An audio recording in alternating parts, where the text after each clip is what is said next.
Welcome back to a chilling night of scary stories. Here are 3 alien stories. Story 1. My alien abduction. Mom was in the middle of a story about her colleague Nancy when the phone rang. Dad immediately got up, a bit too excited to get away from Mom's gossiping, and responded to her disapproving gaze by saying, "What? We've all finished eating. This might be important." Rooster barked outside, either to get our attention or to scare off some trespassing rodent. My little brother, seeing my dad's departure from the table as an excuse, asked if he could go outside and play with him. Mom waved him away, and while he shot off like a rocket, she poured herself some more wine. "I'm guessing you have somewhere more important to be as well, Jill," she asked me. "Please, don't let me stop you. I'm just going to clean up and..." "No," I said. "I'll help you with the dishes and then you can tell me all about it." Dad came back, carrying the phone with him as far as he could before the cord would snap. "That was Joshua," he said and looked out the window. "He told me there was a shadow in the sky, right above his farm. It was slowly. Hey, where's Timothy?" "Out playing with Rooster," I said. "What shadow?" Mom asked. "In the sky." "Yeah," Dad said and dialed a number on the phone. It was hard to see against the sky, but it obscured the stars above it. I don't know exactly what he meant, and it moved toward Robert's house. "Jill, can you bring Timothy inside? I think he would like to hear this." "You think it's one of those flying saucers?" I said, and laughed. "Don't be silly, Dad." He snapped his fingers and pointed outside. "Timothy, in a jiffy." "Oh, hey, Robert, no. That was for my daughter, and sorry if I'm interrupting you and Melinda during dinner, but..." "What a bunch of Floy," I whispered under my breath and walked outside. I stopped on the porch. The stars shone down upon me. I never put too much thought into them, into what could be hiding among them. I guess this was the last time I ever saw them with such naive indifference. Rooster wasn't barking anymore. All I could hear was the chirping of the crickets and the ringing of the wind chime blowing in the breeze. "Hey, Timothy," I yelled. "I can't find Rooster," he yelled back. He was somewhere near the silo, although I couldn't see him. "Seriously, you lost him? Again?" He said something I couldn't hear. "Wait," I said. "I'm coming down there." I grabbed the flashlight from the cabinet in the hallway, thinking to myself that the dog had run after a rabbit again, and called out to Dad. "Timothy lost Rooster again. I'm gonna help him find him." "No," Dad said, popping his head out from the kitchen still with the phone to his ear, and continued, "Rooster will be fine. Just get the boy back inside." There was both excitement and worry in his voice. "Okay," I said, shaking my head at his overactive imagination. "Be quick," he yelled just as I was about to close the front door. "I'm talking to Officer Sanders. There's definitely something out there tonight." He lowered his voice just as I jumped off the porch. No, it's just my daughter getting." "Yeah, right." I put the flashlight on and walked down to the silo. "Timothy?" I yelled. "Did you find him?" No response. "Hey, Timothy?" I walked around the silo. "I swear to God, if you've run into the cornfield again, I will." My words stuck in my throat. In front of me, right in the hot spot of the flashlight, was one of Timothy's shoes. It was covered in some kind of black goo that formed a track leading into the cornfield. A cold shiver crawled down my back. "Dad!" I yelled at the top of my lungs. "Come out here now." I decided to run back toward the house, changed my mind, and ran toward the cornfield instead, but stopped in my tracks when I realized I had no idea how to find him in the middle of the field. I didn't even dare to think about what that black goo could have been. "Dad!" I yelled as I climbed up the ladder at the side of the silo to get a bird's view of the field. "Timothy is in the field."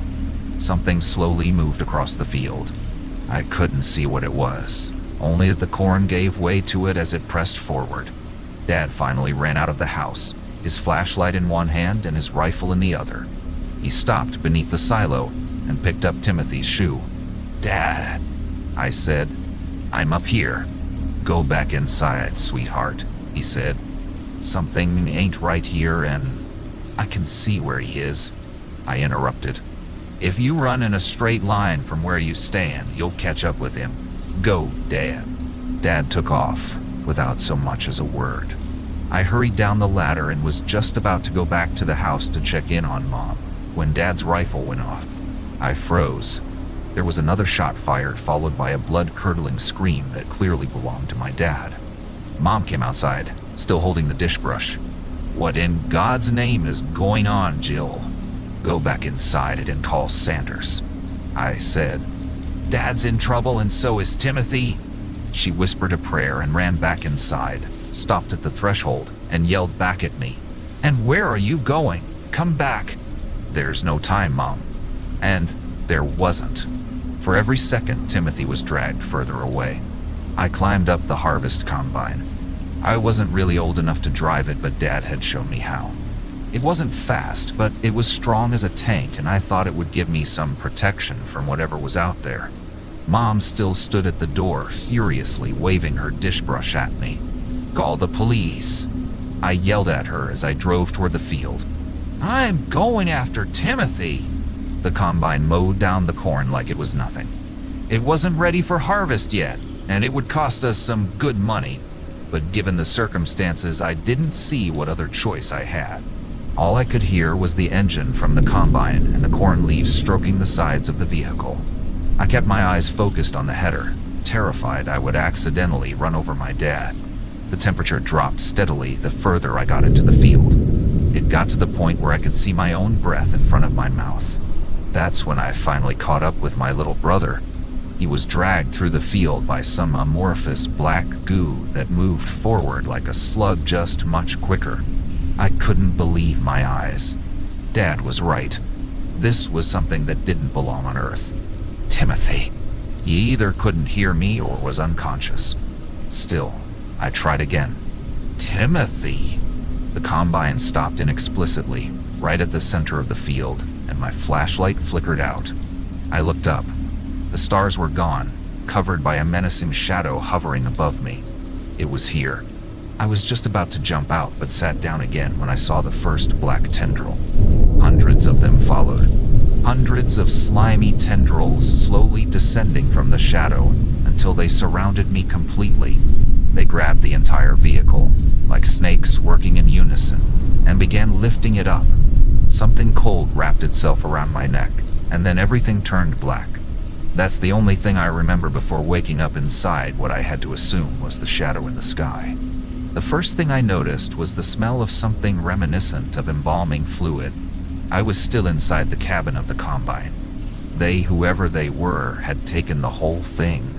I was encapsulated in darkness, but it wasn't total. A faint light came crawling down what looked like large tubes connected to the walls. The loud echo of droplets hitting a pool of water was the only sound I could hear besides my own breath, and it was freezing.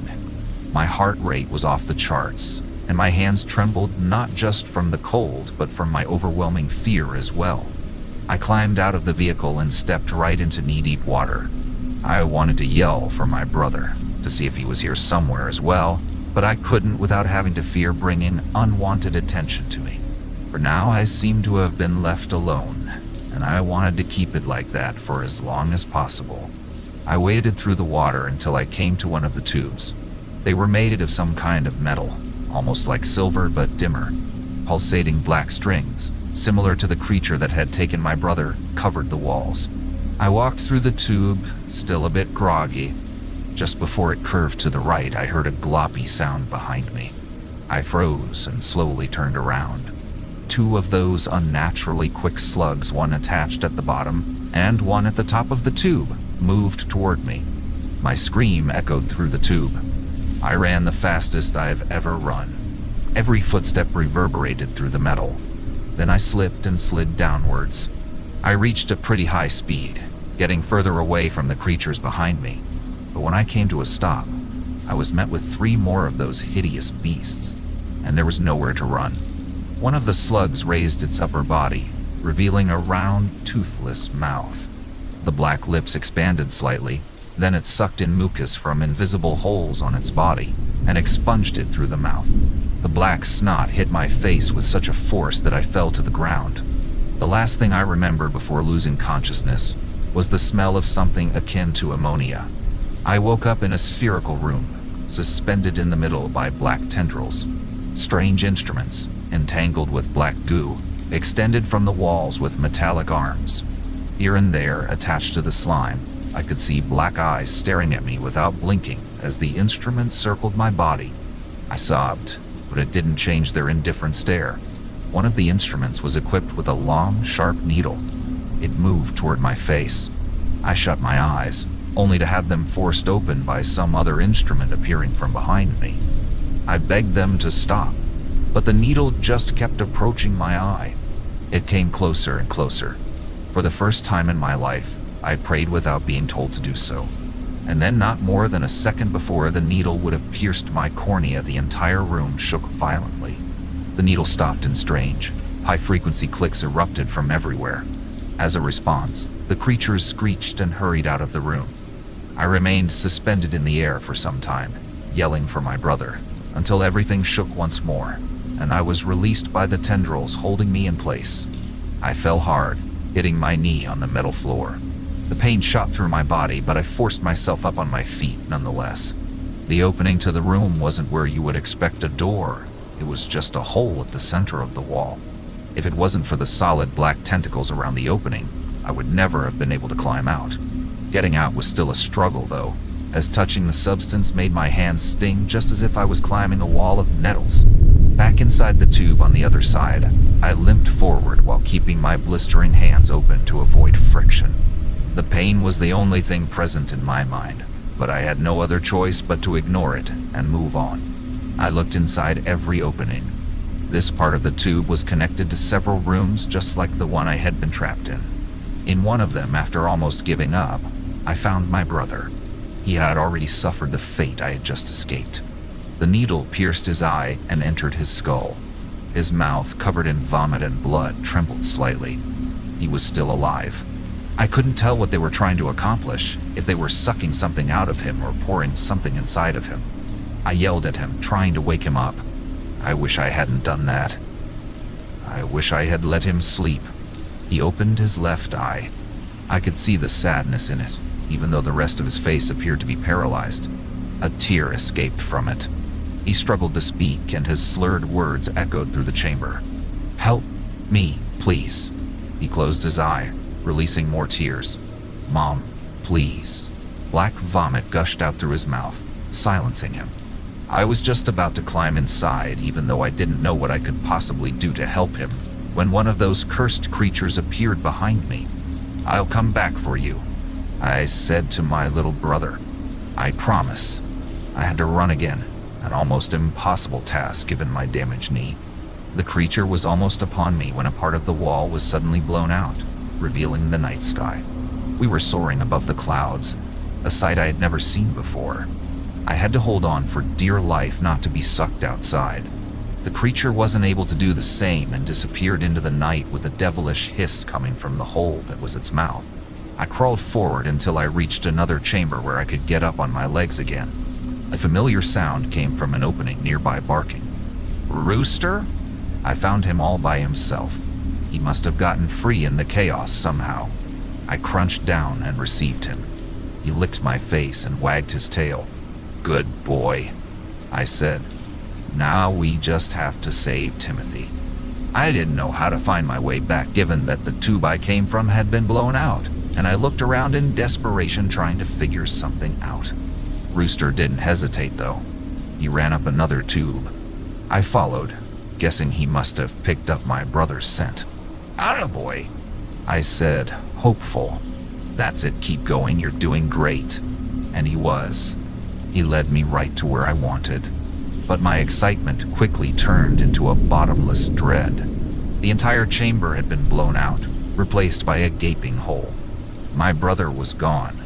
It's possible that I could never have saved him anyway, that I could never have gotten that needle out of his brain. But I still blamed myself. I fell to my knees, holding on to Rooster's collar, and behind my tears through the giant hole in the wall, I could see a saber jet soaring through the air. "Good boy," I whispered in Rooster's ear.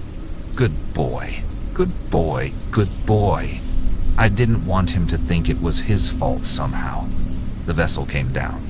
It wasn't a soft landing, but not a hard one either.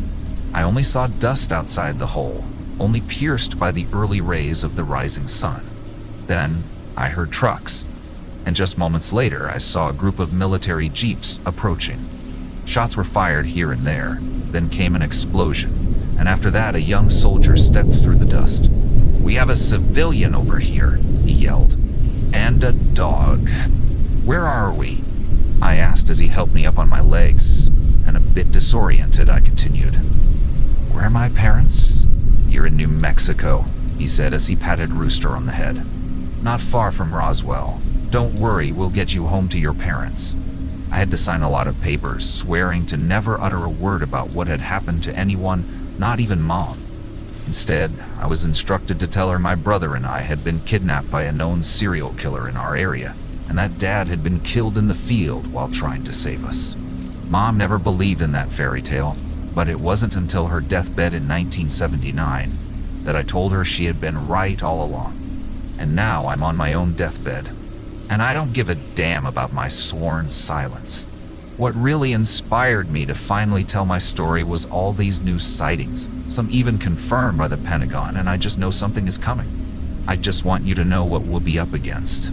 I have an old photo next to me, a photo of my brother. I still blame myself for not keeping my promise, for not being able to save him. I have lived with that guilt for a long time. I'm not a very religious person, but I hope I'll see him soon in one way or another, and that I'll be able to tell him how sorry I am. And Rooster, he lived a long and happy life.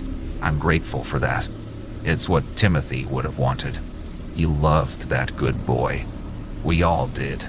Story 2. I think aliens abducted and forced me to see the end of everything. Let me tell you what an absolute blast I had doing coke and with some fucking wild aliens. Yeah, they fucking exist. I saw them. I even talked to them. They fucking knew English, for fuck's sake. I had a blast, aka I feared death was just around the corner, aka they did something to me from which I'll never mentally recover, aka God, I wish this never happened. You think this might be cool, right? Oh, look at this dude. He went on a UFO, and they gave him alien cocaine shit, and probably told him a few intergalactic classified information and other shit like that. That could not be further from the truth. The title of this experience might make you think I had tons of fun with these creatures, but I assure you that was absolutely not the case. In no way, shape, or form did I enjoy being abducted by these humanoid gray creatures. Not a good time. I will keep this short because I don't remember being with them for more than 3 minutes. Let me break it down for you. I was returning home from the bar on a windy Friday night. I went there alone because it's always cheaper to drink alone. Got wasted and decided to walk it off. No Uber, Lyft, or Bolt rides, just my 2 trustworthy legs. The way back home was creepy enough for sober people, so imagine what it was like for me, barely managing to walk straight.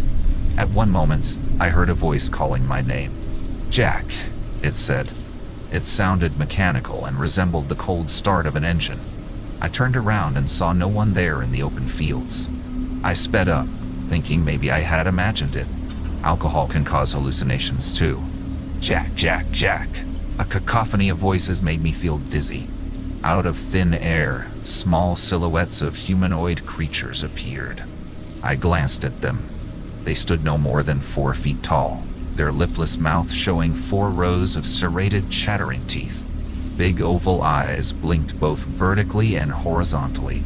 The top of their heads was skinless and boneless, showing a brain-like organ. Green phosphorescent liquid circulated through it like electric impulses. I couldn't move and felt like the creatures kept me in place. They all extended their arms that ended in frog-like fingers and grabbed me. After that, I lost consciousness. I floated, weightless, in a black, infinite abyss. I woke up lying flat on a metal table. The creatures studied me as if I were a lab rat. Against my will, I rose up and stood on my ass, feet dangling in the air. Go there, Jack, one of them said inside my mind. I looked exactly at the one who did this, and the damn bastard smiled, his ugly teeth chattering in excitement. It pointed to a small glass table with 4 metal straws and 4 lines of an unknown powder, resembling gunpowder, only it shone as bright as the stars. I tried to speak, but they didn't let me. What are you? I managed to think. We are travelers from distant worlds, from long-forgotten planets. We've always been here with you, studying your kind, observing what you do to yourselves. Your kind is doomed. Extinction will soon come, and you will burn, they all said in my head. What do you need me for? I'm a nobody, I replied. That's exactly why we chose you. You're a nobody, and no one will miss you when you're gone, they said all together. You're worthless, doing nothing all day, throwing your life away. You're rotting on the inside anyway, so there is not much left for you. The 3 of them joined me in snorting the powder. When I removed the metal straw from my nostril, a blinding wave of light hit me and blasted me against the wall. I looked around and saw burning buildings, people dying. The oceans boiled, and millions of creatures floated with dead eyes on the surfaces. Entire forests burned, and the end was nigh. Shuttle-like objects flew from the earth and into the sky above, getting smaller and smaller as they left the atmosphere. Only the lucky ones managed to escape. The charred bodies of millions of people lay scattered around the concrete streets. The screams of the ones who still lived were deafening. The next thing I knew, I was above the earth, floating in space. Those shuttles drifted around me. Families with terror-stricken faces sat in them, glancing into the great nothingness of space. I turned my head to our planet, only to see it exploding into a million pieces. The brightness of it brought me back. I tried to scream, but again I couldn't. Why are you making me see this? I asked. Because if you tell about your experience, no one will believe you. What you just saw is the end of your kind. It's getting near. All the wars you wage against one another, the violence, the destruction of your planet under the guise of progress, will lead to that exact same moment. Those few lucky enough will fly away to other planets, but they will die too, eventually. That means your race will be extinct, and no traces of it will ever remain, they replied. They made me lie on the table again. I could only move my eyes and saw that from the ceiling of what I assumed was their ship came a sort of mechanical arm with one big needle in its center. It came closer to my forehead until it punctured it. Blood came out of my ears, and the pain was unbearable. A loud ringing made me want to die. You'll hear from us again. Hopefully, you'll have turned your life around the next time we meet. In the meantime, we left a present inside your brain. So long, Jack, they said in my mind. They said in my mind. I lost consciousness again. Slowly coming back, I heard people talking around me but couldn't understand what they said. I opened my eyes and saw myself lying in a hospital bed. A major migraine kicked in, and my ears hurt like hell. I caressed the side of my face to see if I had any blood and felt it had already dried. The doctors had already patched the wound on my forehead. Sir, you've been in an accident. You've been walking in the middle of the road and a car hit you. Lucky for you, it didn't have high speed. Otherwise, a young blonde nurse said. What happened to my forehead? I asked, curious to see what the nurse would say. We have no idea about that, sir. It's like something stung you, but there's no need to worry about that. All shall pass, she said, a creepy smile widening her mouth. For a moment, I thought I saw her glitching behind those lips for just a second, were 4 sets of serrated teeth. You should rest now. The end is near. The what? I jumped. The end of your stay here with us, sir. You should be going home in no time. You should rest now. All she said sounded mechanical. I glanced at the night sky through the window and saw nothing but pitch-black darkness. The nightmares I have will never leave me. Not to me. Story 3. The monthly routine after an alien invasion. Sometimes I think of the benefits of the alien occupation. I have free food, water, and shelter. I have a machine that keeps the temperature cool the entire day. Another that creates boiling water on the spot. And, well, I'm talking to people in other universes. Of course, that sounds like the words of a madman. So for simplicity's sake, just imagine I'm in another galaxy. Or maybe timeline works better. Just know I'm very far away from you. And no, I can't explain the technology. I'm a miner, not a scientist. Then I remember the drawbacks. That familiar slamming on my door. One I always think will break the glass but never does. Once every 4 weeks, yet I still never expect it. I put down the cup of tea, half of it having spilt out. If you don't drop everything immediately, they'll kick the door down. I open the door, seeing the familiar entourage of Athleen and her posse. She's my friend who comes to my house at least once a month. I met her during the initial invasion, almost a year ago. She was charismatic, though I don't know an analogy you'd understand. Would dictator make sense? Sure, I'll go with that. Her red irises are just as piercing as ever. If you have anything illegal, declare it for amnesty, she says, identical to every other visit. Her species hardly fits through my doorway. She stands almost 30 centimeters above me, which is still short compared to her soldiers. All of the soldiers wear helmets of an amorphous shape, with deep gray armor covering their entire bodies. They stand perfectly identical in height, width, shape, and every other quality. The medals and ribbons strewn to her coat and skirt jingle as walks over to my native-grown tea. She pours it down the drain, telling me, "Please use the government-provided tea." The squadron rummages through my entire pantry, throwing out any containers of homegrown food. Their provided sustenance was very nutritious, sure, but the taste was completely devoid of anything. I watch, leaning against the wall. If I even dare to complain, they'll throw me in prison. The entire floor is decimated by wounds, made by their metal boots. I don't even try to repair them anymore.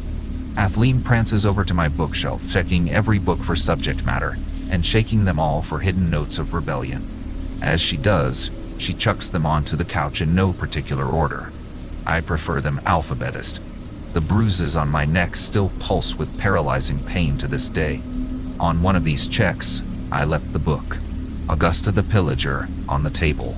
Actually, if I'm reaching the right universe, galaxy, you don't know who that is.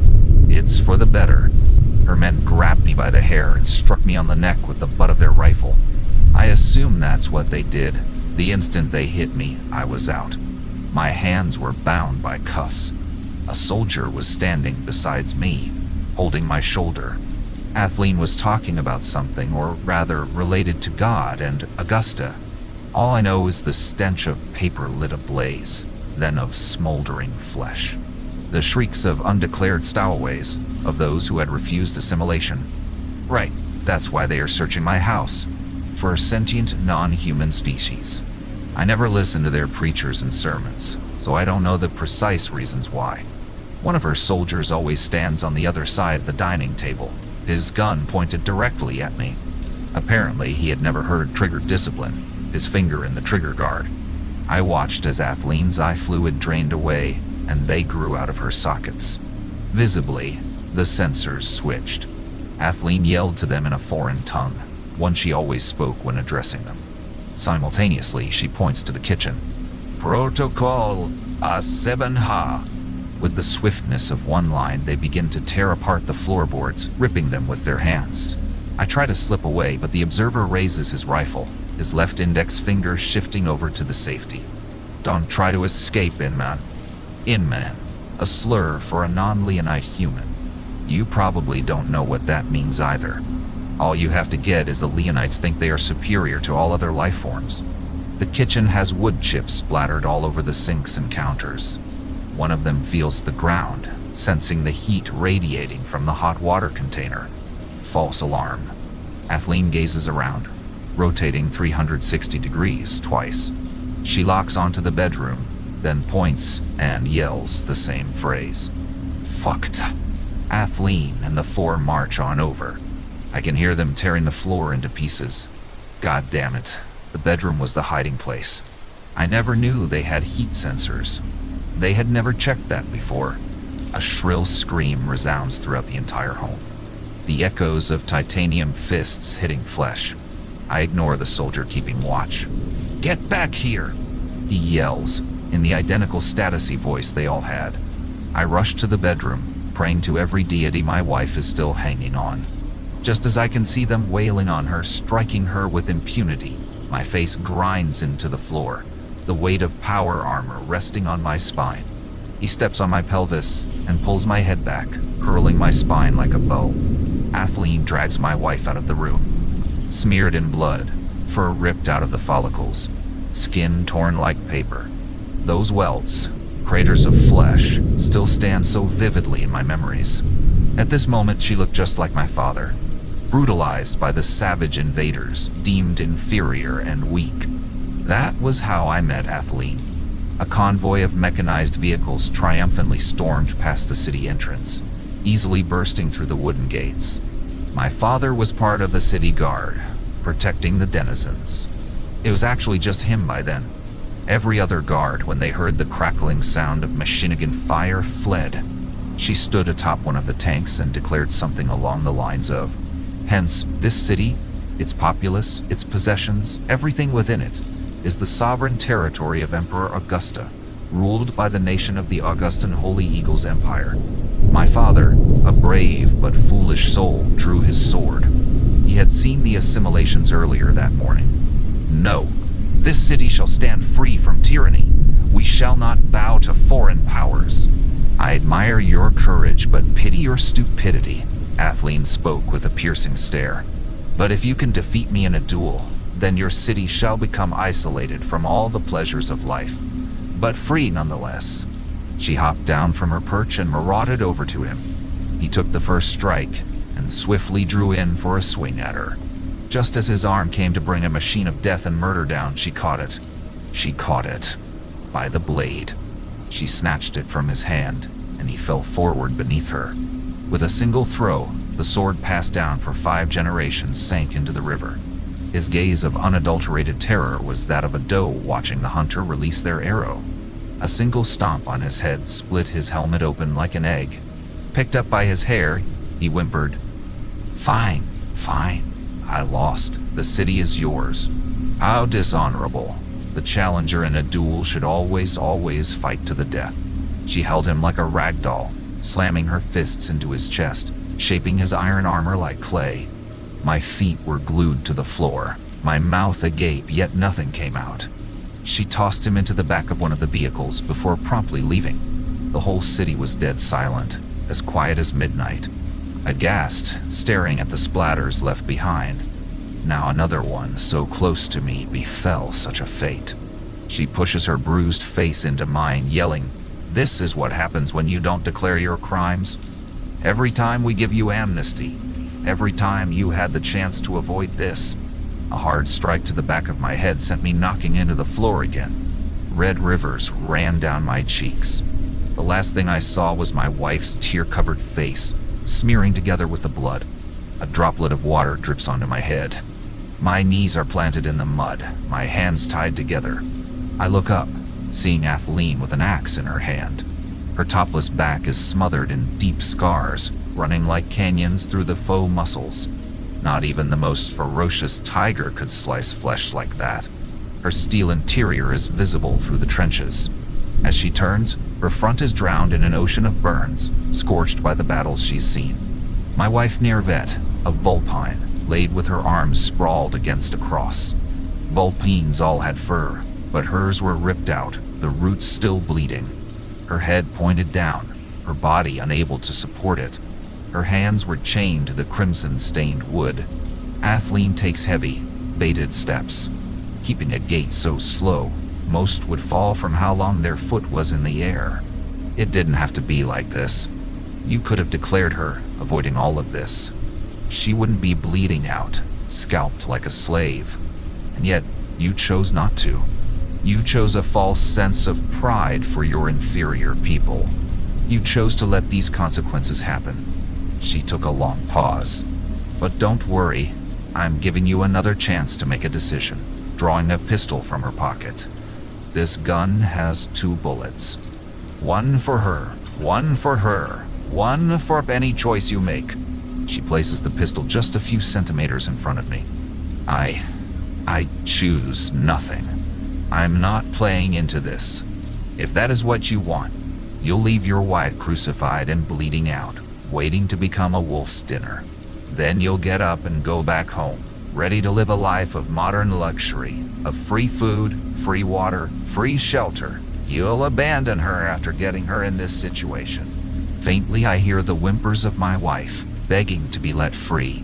As Athleen stands above me like an obelisk, she drives the axe into the head wound, sending jolts of pain through my body, carving deep into my mind, every second of it. I regret the memory-enhancing chip. Where's your pride now? Why, when tortured and maimed, do you not have pride? Does a couple not die a couple? I desperately scramble for the gun. Feeling a hard object in the soft mud, I raise it to my head. Squeezing the trigger, I await the relief. A click. Again, I squeeze with all the remaining strength I have. Another click, with no relief. I may have been slightly dishonest. The gun was a test. Now you've shown your sins of cowardice and selfishness. You'd have shot yourself to end your torment, letting your wife fester and ferment. Your real choice is now whether to die in this field with her. Otherwise, I will take you to the hospital. You will return to your cushy life, with everything except her. No. I drop the gun, splashing mud across me. I descend to a crawl, like a baby to its mother. Laying at the base of the crucifix, quiet whispers fill my ears. Please, Elijah, go on. Her former opera voice was hoarse and rough. I'm not leaving you, I say, coughing scarlet across the dirt. For once, exacerbated breathing stops her. In your life, listen to me. Taking an extended inhale, air clashing with liquid for space in my lungs, Athleen, I will leave. My bedroom light blinds me. I feel the back of my head only finding my bald spot. A nightmare. I wonder. Nirvet had always got up before me. It was no surprise she wasn't in bed. I look around my room. No, I didn't have carpet before. It was wood, so I could easily remove it and see my wife. God damn it. Nirvet's actually gone. I left her. I left her to rot. Athleen was right about my cowardice, about my selfishness. Is it not a couple's dream to die together? To not make the other long for them after their death? Maybe I'll go back to bury her. Maybe bury myself as well. If I can even find the cross. For all I know, she brought us to another universe and crucified her there. Sitting at home in my rocking chair, an empty one to my left, I write this. I don't know if I will be here for the next inspection. I'm not sure if that's because I'll be dead or if I'll be missing.